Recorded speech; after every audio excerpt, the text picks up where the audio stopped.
Welcome to the first video of Trent's tutorials. Today we're going to be replacing the battery of a water damaged iPhone 6. Once the screws have been removed, we can remove the screen. To do this, place a suction cup just above the home button.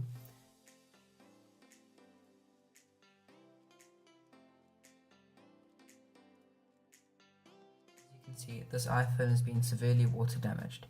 This can affect the battery performance. We can now move on to removing the two Phillips head screws that hold the battery connector in place.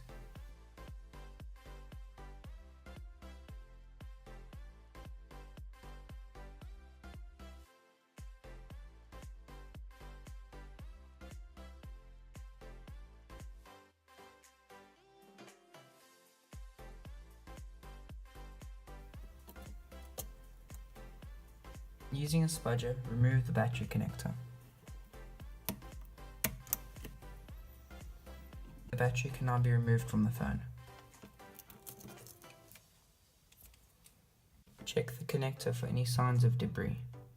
Use a strip of double-sided adhesive tape on the bottom of the phone to secure the battery in place.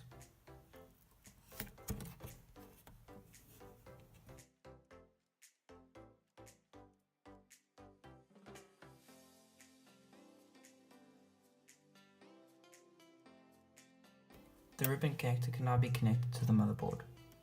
Replace the connector cover and put in the two Phillips head screws.